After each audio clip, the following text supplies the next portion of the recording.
year. And today our presenter is Malena Farrell. Thank you so much, Malena, for scrambling and moving around to a different computer to get this working. And we're going to be talking about certificate tidbits. And we kind of called it this just because we've done webinars in the past that cover the real basic stuff like how to create a certificate, use a master certificate, add cert holders, and we're skipping all that because we think you probably know most of that. And we're going to just touch on a few other tips and things that Malena does at her agency that she finds really helpful. And then if you have questions, what we'd like you to do is use the Q&A feature. So at the bottom of your screen, there's some buttons, one that says participant, Q&A, chat. The chat is for if you have a comment. If you just want to communicate with us that you're having a problem or you want to make a comment that everyone can read, use the chat. If you'd like a question to be asked of Malena, then we'd like you to use Q&A because that helps us manage the questions so we don't miss them. When people start typing in the chat, it can just become kind of overwhelming and it's easy for us to overlook or miss your question. And with that, Malena, do we still have you there? Yes, I am here. Yay! Awesome. We're going to turn it over to you and let you get started. Awesome. Hi, everybody. My name is Malena Farrell. I'm an agency owner of an agency in Flemington, New Jersey. We are, I'd say about somewhere around 67% commercial. The rest is personal lines. There is a health insurance book, and we have been on Hawksoft for about 5.5 years now. I am so sorry for the crazy technical difficulties that we're having at the moment. I don't even know what's going on. But how about this? If you come and find me at the Hawksoft National Conference in Nashville in April of next year and tell me that you were on this meeting that I turned into a fiasco, in Texas, in Austin, in Texas next year, I will buy you a drink at the bar. How about that? I will make it up to you when you come and sign up for the conference. April of next year, it's going to be amazing. You have to come just because you have to come because it's going to be fantastic. And I promise you it will be a phenomenal conference. So come because you want to come, but also come because there's an added bonus. You're going to get a free drink from me because I'm so sorry. So like Jennifer said, we're going to be talking about some of the quirks with certificates of insurance, some of the least talked about items that sometimes get overlooked in classes just because everybody's so excited about talking, when you get started talking about the master certificate and it's such an incredible thing, or even just the certificate holders list, because they really are incredible things within Hawksoft that not all the time do things like the importing and the exporting features really get highlighted.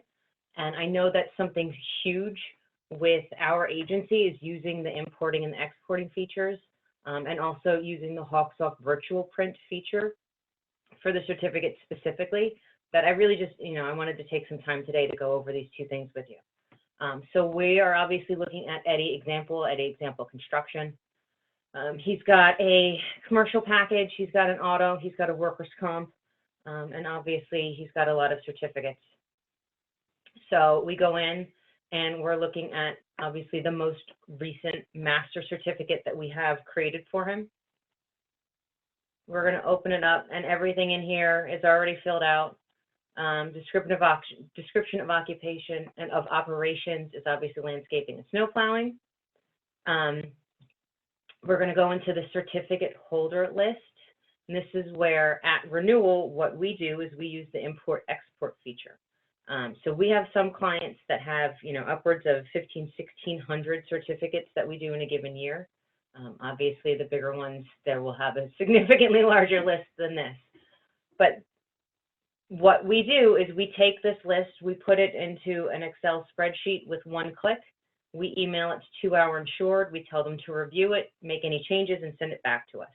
And it really is as simple as one click. So we're on the 2022 to 2023 master certificate. These were the two certificates that were done for the client, and we're going to click export. And Hawksoft is going to say, oh, okay, perfect. We exported their certificate holders. There were 2 certificate holders on the list, and I am really hoping that you can see the Excel spreadsheet? Jennifer? We cannot actually see the Excel spreadsheet. Okay.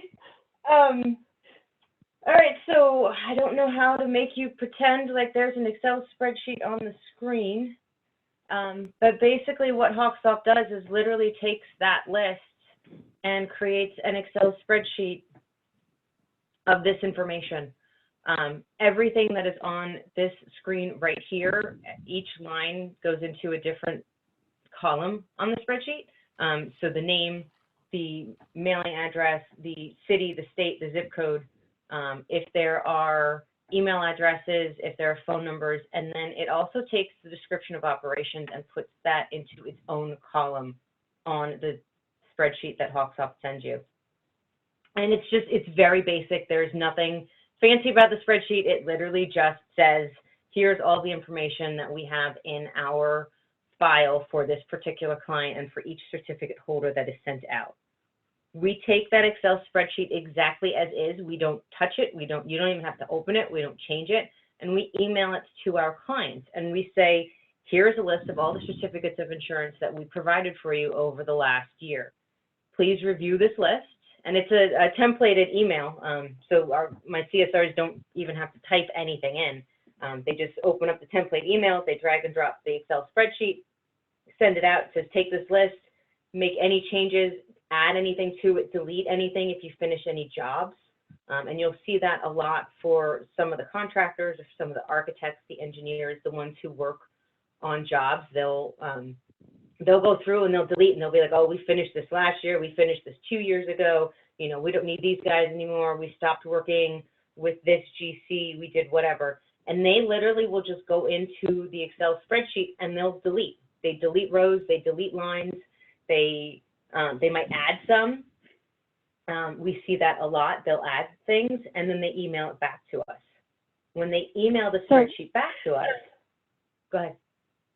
Well, I was going to say, we're getting a few questions or things popping up, and I wanted to also ask you if you are sharing, I feel like, Malena, maybe you're sharing just your one screen or your one program, because how did you launch this? Did you launch it from your email?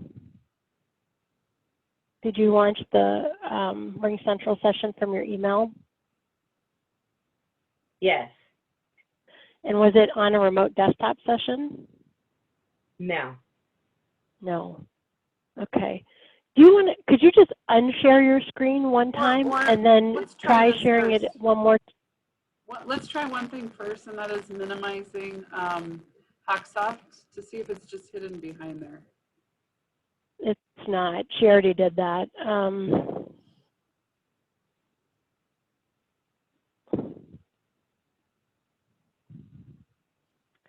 And when you reshare, screen. Okay, so now we're back to your management screen. Okay, let me. Did it ask you if you want to share one specific screen or your whole desktop? Yes. So you need to choose desktop. Okay, we want to say the whole desktop. Okay. And then one specific question that came up is, does Excel open up automatically by itself when you run the report, or did you have to open it? Excel does not open up automatically. I have to open it. Advanced. Portion of screen, music, or computer sound. So my options when I click share are screen 1, screen 2, whiteboard, iPhone, iPad, the Hawksoft client management, or it looks like Chrome. Maybe screen So 1? I think if you pick screen 1 or screen 2, whichever monitor it's on. Okay.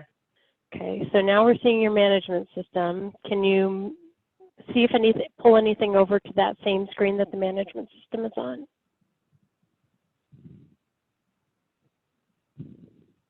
Like if you have that Excel spreadsheet? No. Try the minimizing again.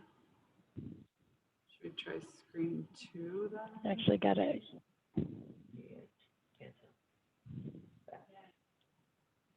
No. I love technology. I do.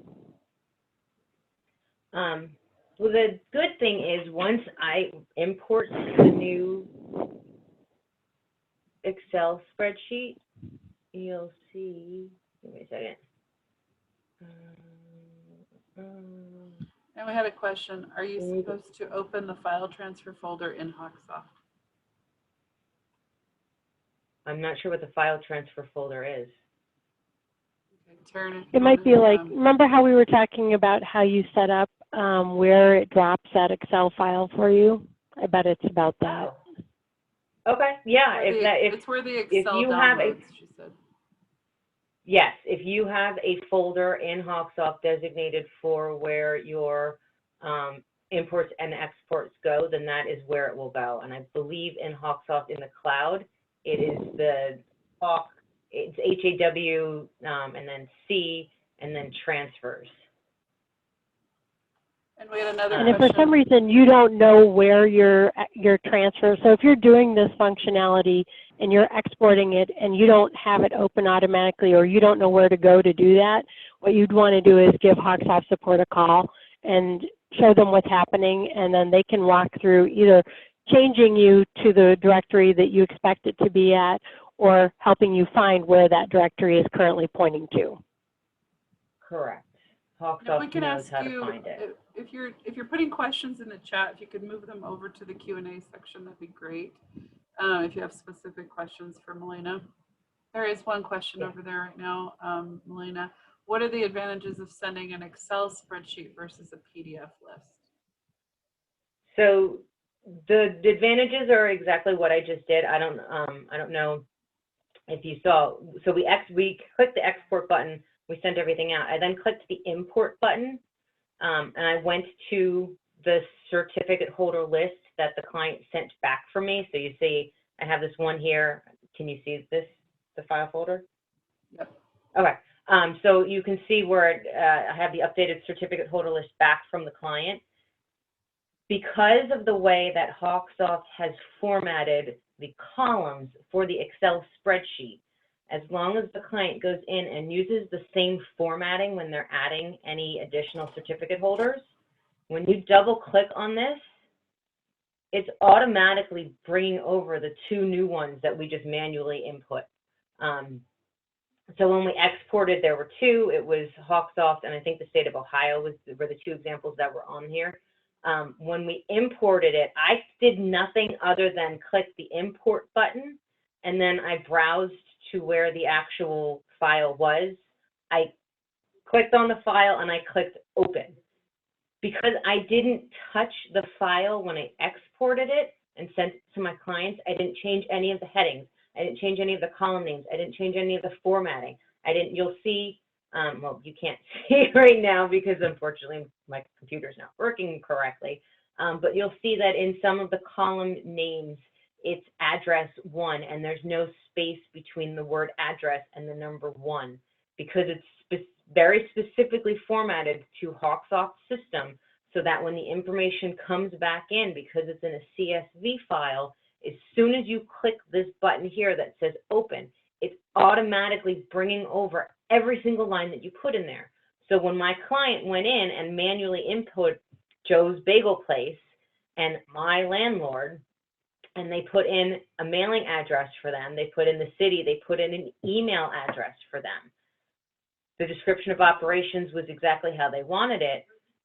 Because they manually went to the CSV file, typed all of those things in, and then import it. Unlike a PDF file, like you were asking in your question, with this file, it puts all of that in there for you. So you don't have to retype anything. You don't have to change anything. If the client, like I said before, if the client goes through and deletes and says, oh, you know, we finished these 15 jobs last year, delete, delete, delete, delete, delete, delete, delete. I don't need any of these to get a renewal certificate. When I imported it, because he deleted them from the Excel file, all of those were gone because they weren't needed anymore. Now they're still in the certificate holder master list, and they're still listed on last year's master list if you need to go back and look at those templates. But when the client sent the updated CSV, I clicked import, I clicked OK, and it just automatically gave us a brand new list where I don't have to do anything. I don't have to type anything. I don't have to put in their mailing address. I just get to click print and then decide who's getting what and where it's going. And man, it made my SRs so happy when I told them that they didn't have to go through. Because, you know, we do the PDF files as well. We've done that in the past. And you get it back from the insured, and there's X's on it, and there's marks on it, and there's all sorts of different things on it. There's, you know, you're not sure if the X or the slash goes through two different entities or just the one entity. You're not really, you know, they put notes all over things, and you're not really sure what exactly they're trying to get at. We've found it to just be so much easier with this particular way of doing things, where you send it out to the client and you say, delete what you want, change what you want, add what you want, do what you want, double click, you know, on the file, import it, and we're done. So we're getting some questions, Malena. I'm going to not necessarily take them in the order because I feel like it would jump around. I want to address a couple that are directly related to what you were just saying. One, Alan was saying you are relying on the insured being able to use Excel, and two, not changing the Excel formatting. I understand the efficiency, but worry about the two items I referenced. So that's kind of a learning curve for your clients. And have you been able to get most of your clients to do that? I mean, receive a certificate in Excel, or sorry, a certificate holder list in Excel, change it and send it back to you without too much difficulty, or did you have to work with them on that? So there are definitely some clients that this does not work for. We have plenty of clients where this, you know, they can't do DocuSign, let alone open up an Excel spreadsheet and type something into their computer and then send it back to us without messing things up. But I will say for the larger clients, or the ones who have an office manager or who have, you know, a daughter or a son who's part of the operation, or, you know, are just tech savvy in general, there are definitely a large number of our clients that have zero issues figuring this out or doing it. They just, and they see, you know, we tell them, if you do it this way, it's going to take us minutes, not even minutes, probably seconds to email the certificates back to you. If you do it in a different way, it's going to take someone manually going in and adding and deleting and typing and doing this. And she's going to have to do it, you know, while she's doing her other work, or while he's talking to clients, or while whomever is, you know, doing other things. Right. So I can't guarantee that you're going to get it back today. I can't, you know, if it's a really large file, I can't guarantee that we're going to get all of these done, you know, within the next 2 business days. So if you do it this way, you get it in minutes. If you do it a different way, I'm going to do my best to get it to you as quickly as I can, but I can't tell you that turnaround is going to be in what you want it to be. Right. Tom McKee had a good suggestion. He said he was saying that sometimes certificate holders will delete holders and then they save it, and they save it as XLS, not CSV, but that's a very simple problem that you can solve on your end, which is just open it back up and save it as a CSV again. You know, so people sometimes do make mistakes, but some of those things you can correct for them on your end. Absolutely. Yeah, I mean, Karen had a question. Karen had a question saying, did we get Devani's done first? No, I'm going to come back to that one just because I feel like we're kind of talking about these other things right here, and then we'll come back to Devani's question. Karen was saying that when you're importing a list that has 2 or more certificate holders by the same name, is HawkSoft able to identify them as different certificates? She said before it would create an error, and I had to manually add the one that I had the same certificate holder name for. So we did this, I want to say, for a 9/1 renewal where they had just over 1,100 certificate holders. A lot of those were the same entity with a different job number. And when we hit the import button, they were all entered in as separate certificate holders with separate job numbers on separate lines. I don't know if that's a new fix that went through. I don't, we never had that as an issue in the past, so I haven't experienced that directly. I would maybe contact Hawksoft and ask them if that was some sort of fix or a bug that they fixed recently. But I can tell you as of 9/1, and maybe it was a couple of days before September 1st when the actual renewal came through, we did not have that error. So Travis was asking, how do you catch if the insured adds to the description template? For example, certificate holder is listed as an additional insured. So we have, and I'm sure everybody on this has, we dual monitors. So typically what my CSRs will do is they'll pull up the old or the original CSV file, and they'll pull up the one that comes back and just do a quick scan of the two to see, were there any changes, period. Most of the time it's really easy to catch because most clients don't have 50, 70, 90, 100 plus certificate holders. There's usually, for most accounts, one a week. So, well, it could be anywhere from 25 to 50 certs.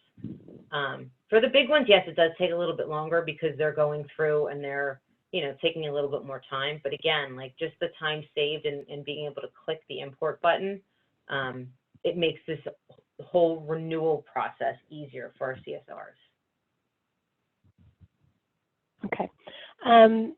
Teresa said that when she's clicking on export, she's getting an error. I can't read the error message, Teresa, but what I would suggest is that you give Hawksoft support a call,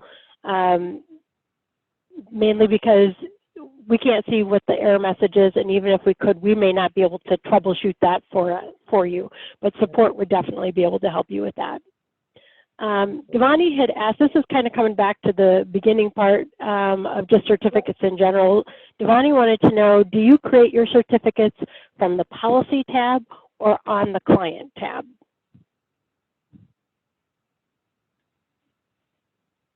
Do you mean like on one of the, which one of these? Yeah, like does it, yeah.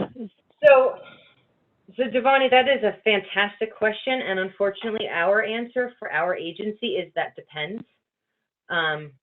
Again, we do have some clients that have 1,500 plus certificates done every single year. For those, they are 100% done on the client tab. So we actually, let me rephrase that. We have 2 clients in particular that are over the 2,000 certificates every year, and they actually have their own certificate tab. So it would be 1 package, 2 auto, 3 work, 4 certificates.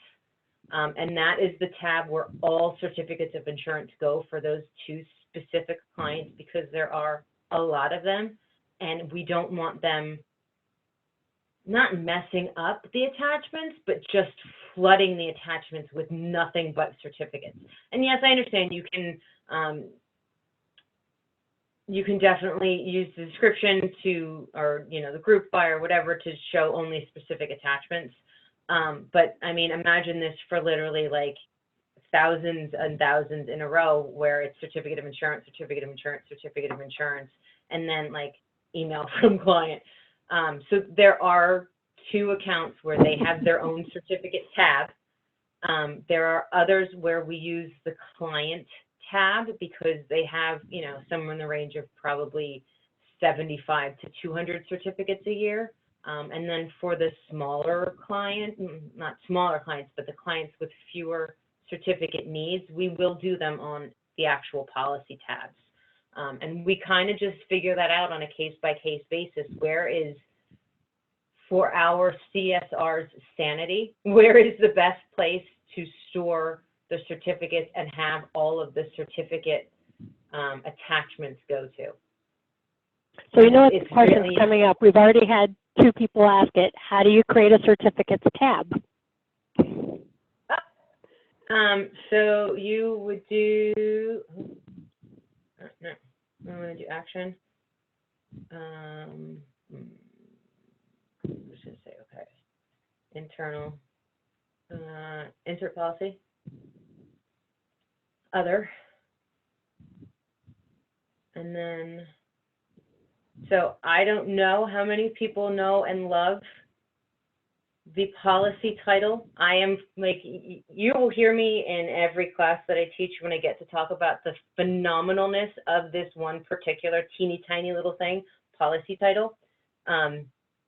If you have questions on how to add things to the policy title, just shoot me an email or give me a call after this class, and I will absolutely, gladly, happily go through it for you. But we have a policy title that is called certificates. And once you click, you gotta discovery, it's gonna yell at me because it's gonna ask, what else? Valid application type. Commercial. Yeah, I know, do not create. Finish. So just super quickly, if you go in into the gear, into the policy company setup, pick the thing, and then go to policy info. And again, I will do this again for anybody. Custom policy titles. Custom policy titles, if you guys start using those, I swear to you, they will change your commercial insurance life. They are actually truly life-changing if you're not using them already.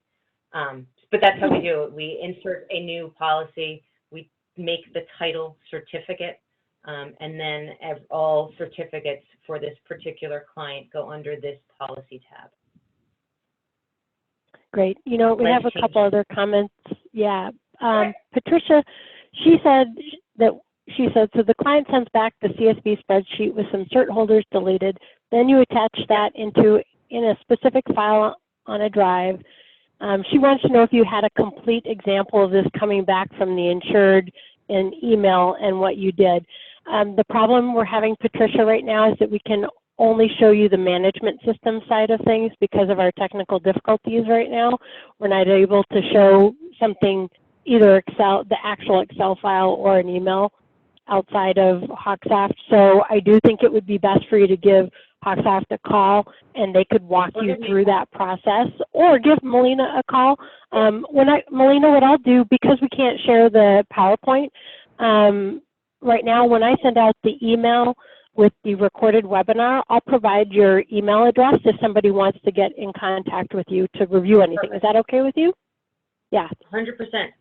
Call me, email me, track me down with the Facebook Hug user group, which if you're not part of, you should be part of, because it's fantastic as well, life-changing. It's amazing. Yeah, and Alan commented that his rule is to issue the COI from the client tab unless I'm only issuing a COI for one line of coverage. Most of my clients have multiple lines, therefore the COI is not specific to a line of business. But I can totally see how that, having that certificate tab makes a lot of sense when you've got so many certificates. Yeah. Just sorting through your attachments alone makes a difference for that. I noticed that Patricia put a question out there under the chat area. It says, I wanted to ask if we are allowed to have additional wording that some contractors need on the certificates. You're asking if you're allowed to have additional That's what she wording? said. She said if we're allowed to have additional wording that some contractors need. Is that more or less like, yeah, if they need it, you got to put it on there? Or I mean, as long as the policy forms back up what right. you're putting on the certificate, yeah. If the question is, can you do that within this specific trick that I'm showing you right here? Import. Mickey says that is a field. Amelia, we're having trouble hearing you too. Yeah. You'll see here on this one where we added in, so when I imported it, the client added in landlord is listed as an additional insured manager or lessor of premises. So in this example, they typed that in instead of using the regular description of operations. So whatever was put into the description of operations column in the Excel spreadsheet got transferred over to here, and they typed in additional insured manager or lessor of premises, so that got moved over during the import feature and will now print on the certificates. So I'm not sure if that was exactly the question you were looking for. I'm not sure But I either. I think- think so though, because somebody else, Debbie said, can't you put the specific wording in the description of operations? And that's exactly what you're suggesting. So I think I think that we're on target for that. Mary Lou is giving us a question that kind of leads right into, I think, our next topic, which is any document library tips you have, that when you have a lot of endorsements for the insured. Now, I'm really hoping we can see all the screens for this because I think this is really valuable. So I think that kind of segues us right into the next thing we were going to do. So I'm going to tell you guys a little secret about me. When Matt Brower was doing a demo of Hawksoft in our agency 5.5 years ago, and he showed me the virtual printer, I was just like, where do I sign? You don't have to show me anything else about Hawksoft. This is the greatest thing I've ever seen. Where do I sign? I am in love. It is phenomenal. We use it all the time. We think it is the most amazing thing ever. And we love it for specifically for commercial lines and specifically for certificates. So I went ahead and I created a quote unquote commercial general liability deck page. So we have our policy with all the fun legal stuff. We're just going to pretend there's pages and pages of policy information here. Here's the client's deck page, a whole bunch of form numbers, their GL hazard screen, their form showing that they have snow plowing coverage, that it's not an exclusion, their form showing that there is a pollution exclusion, their blanket AI forms, their scheduled AI forms, blanket waiver of subrogation, specified waiver of subrogation, primary non-contributory, and then some exclusions, and more forms and specific stuff. So I threw this in here just so I could show you guys how we use the document library and how we use a virtual printer. If you're not familiar with virtual printer, buckle up because this is going to blow your mind and it's super exciting.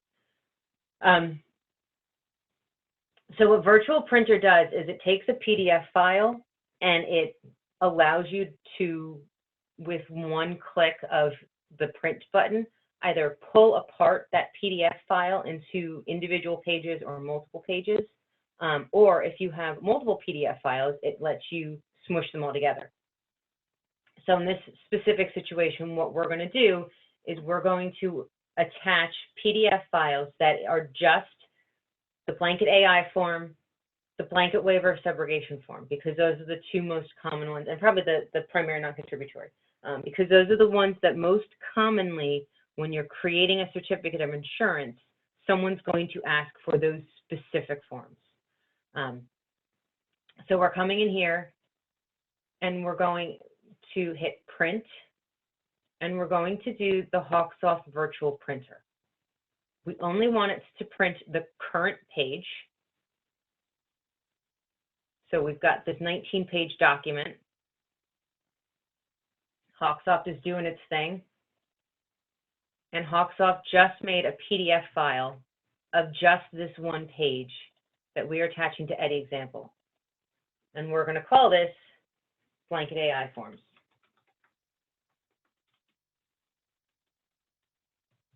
And we're going to attach it. Now, just for the sake of fun, we're going to assume that the scheduled AI form and this blanket waiver of subrogation form are both for one general contractor. So we want, even though they're multiple pages apart in the actual deck page, we want page 12 and we want page 14 to be their own separate PDF file. So we're going to go ahead and do a virtual printer, and we're going to call it page 12 and page 14.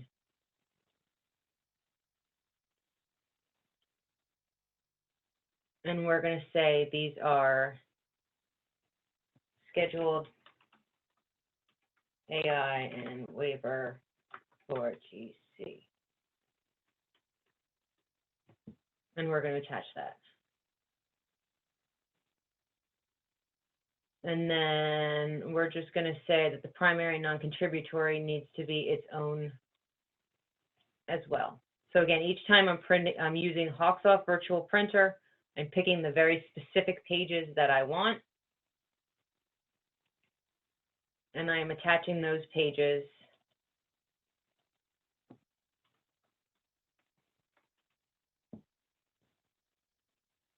non-contributory. So when we close this and we go into the attachments for this client, we're going to see the blanket AI form as its own PDF file. We're going to see the scheduled forms as their own PDF file. And then the same thing with the primary non-contributory form. The beauty of that is that I now have the entire policy deck page, which in some cases for commercial ends can be 300 to 400 pages. And then I have the blanket forms, I have the scheduled forms that I want, and I have the primary non-contributory forms. So when I go into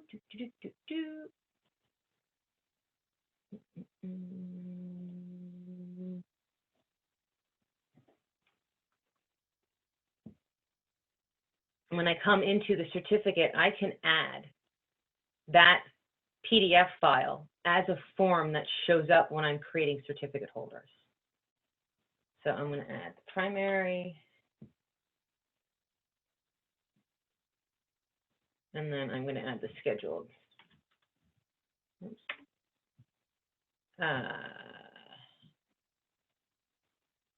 So our master certificate now has documents in the document library. Each one is its own separate PDF file, and each one is a very specifically named and described PDF file.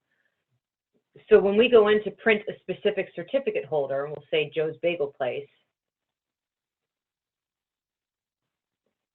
oops.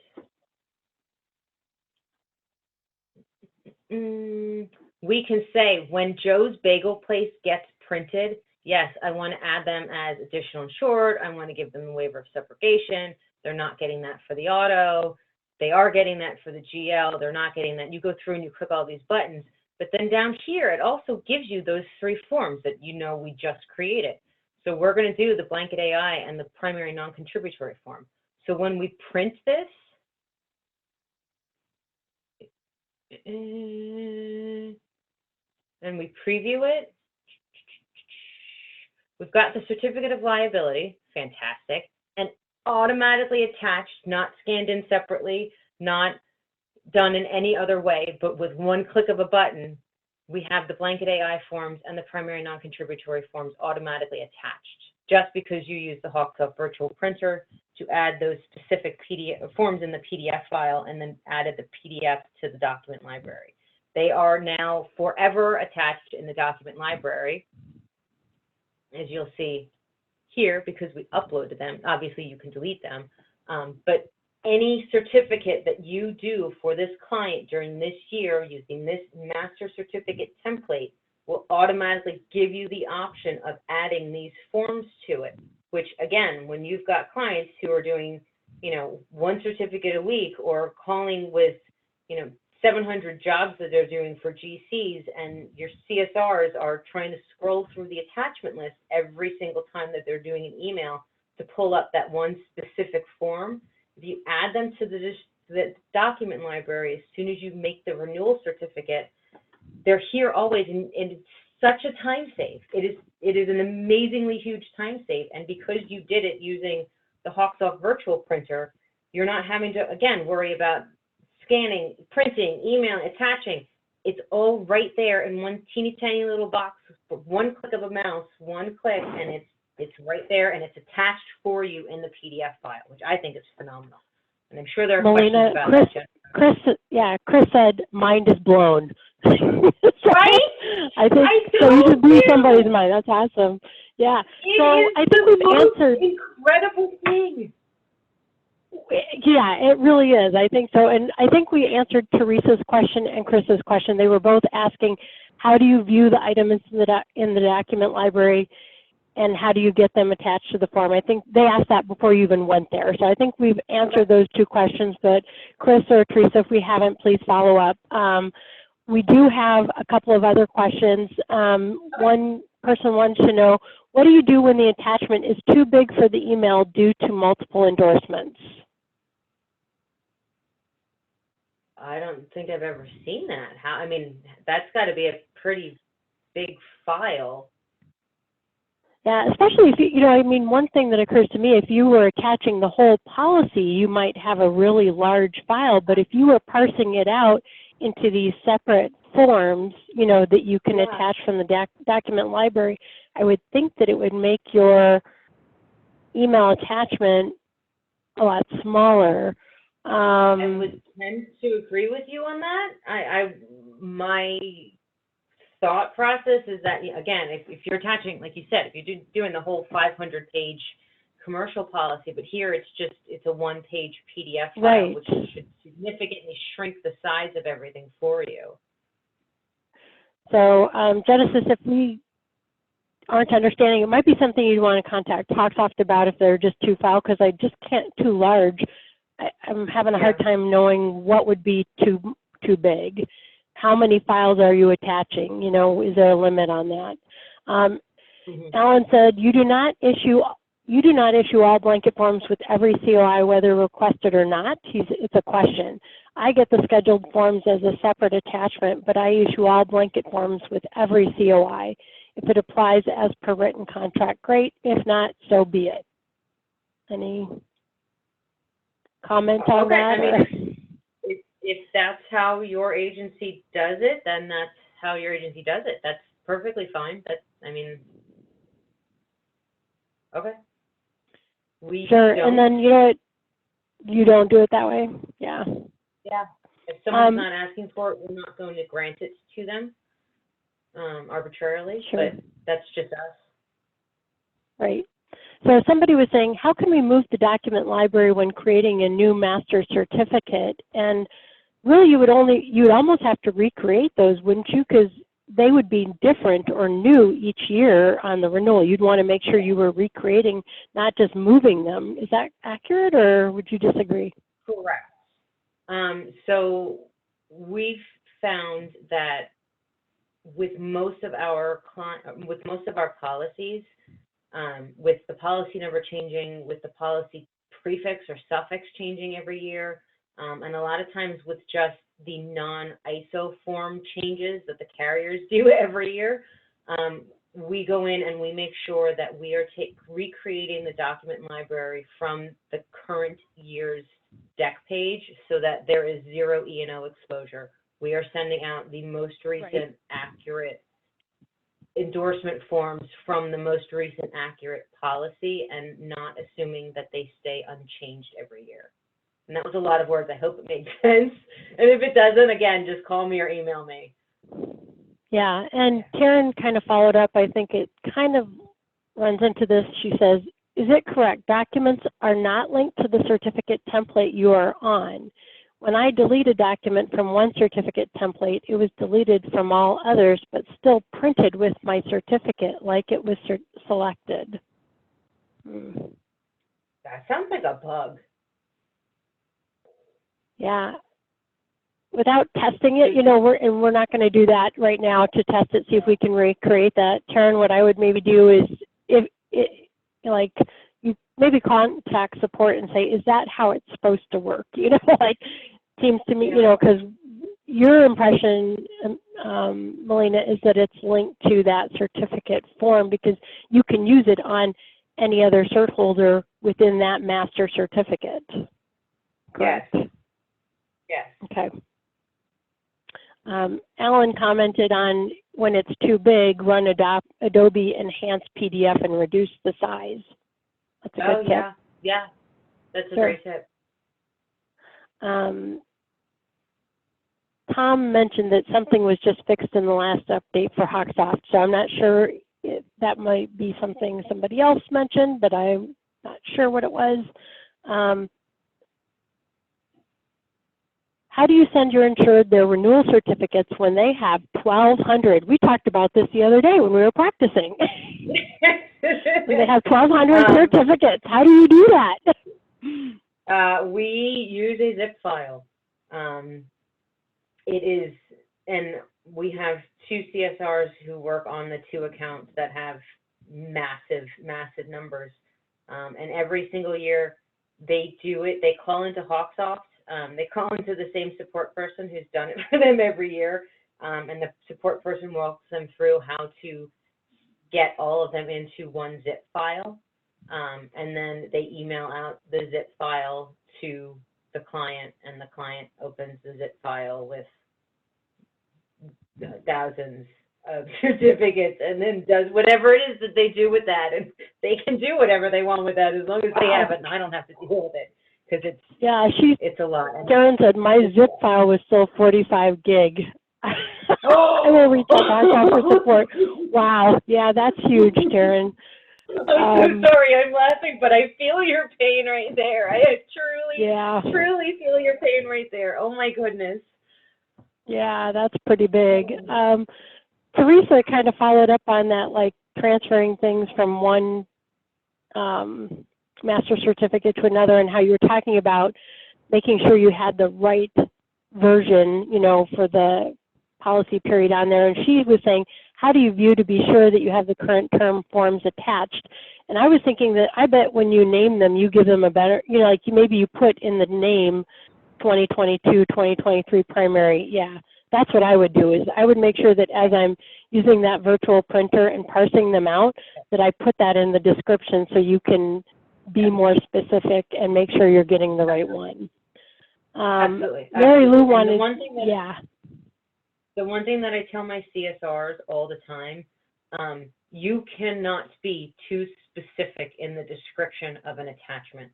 There is no such thing as, quote, too specific. The more specific you can be in naming these things, the better, and the more consistent you are with giving them the same naming conventions, the easier it is going to be to find things in the future. We use categories, and we use very specific descriptions for things just so we can find them easier. Yep. Mary Lou had a couple comments. One, she said, do we have access to the HawkSoft virtual printer now? And the answer should be yes. Everyone should have HawkSoft virtual printer set up when they set up their program. She also mentioned that she went to the Orange County HUG meeting, and that they said they will be able to look at the endorsements in the document library soon. And she said this is something that's going to be released in version 5.6, which will start rolling out in October.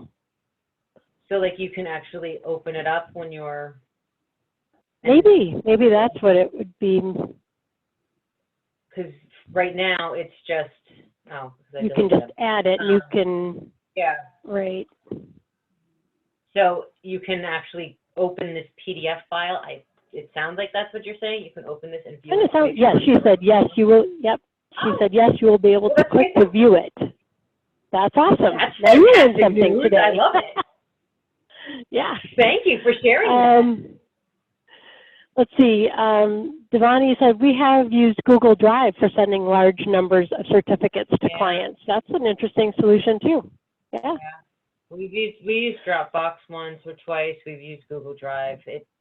There's sometimes when the files are just so gigantic that you got to come up with creative ways to get things, because that's what they expect from us. Well, so, you know, Tom McKee said that HawkSoft recently removed the 3 megabyte attachment size limitation when sending email via Office 365 integration in the last update. So that might solve some of your attachment size limitations, but I also just wonder if Outlook won't, anytime you're sending something really large, you might have a problem with it going through for various reasons. I mean, could be on the recipient's end, you know, So Sandra said, when you do the renewal COI, do you copy the prior year or do you create a whole new COI? Also, when you you copy, okay. She says, when you have to update the forms, what is the best way to make sure the correct endorsement gets attached to the right COI? And I think you kind of addressed that by saying making sure you use a naming convention when you're making those attachments. And okay, well, we've just addressed the last question that's popped up. So I'm thinking and we're right at about an hour too. So we might, this is probably a good time to be wrapping it up. But what we'll do is, unless anything pops up here, we're going to go ahead and finish today. We will be sending out a list or a link to the recorded webinar within 24 hours. It takes a little time to process it. And then we'll also share Malena's contact information if you'd like to, you know, talk with her specifically about anything she addressed today. And I'm trying to think, is there anything else we needed to let people know? Oh, Amelia was going to say we should tell people, we still have some upcoming regional meetings that are going to be taking place this fall. So if you haven't attended one, we're going to have one in Seattle, well, the Seattle area, it's in Linwood, and one in Boise next week. These regional meetings are we move them around, and so it's not like if you miss it this year in Boise, we're going to have another one in Boise next year, because we may not. So if there is a regional meeting that's close to you, I can't emphasize enough how great it is that that's there and that you should go to the meeting while it's close to you. So we're having one in Linwood, Washington, Boise, Idaho. We also have one happening in Syracuse, New York, and one in Charlotte, North Carolina. We already had one in California and Ohio. So unfortunately, if you miss those and you want to go anywhere else in the country, you're certainly welcome to attend those regional meetings. You don't have to live in that region to go to the meeting. So if you go to our website, thehawkstalkusergroup.org, and look under events, there are links to the different meetings and registrations for those. And Malena, thank you so much for today, and especially all the scrambling, being able to get the presentation pulled together, moving to a different desk, and making it all work. So we really appreciate your knowledge, and we're here and seeing lots of thank yous from everybody coming up in the comments. And everybody have a good day, and thank you very much. Bye-bye. Bye. Thank you, guys. Thank you.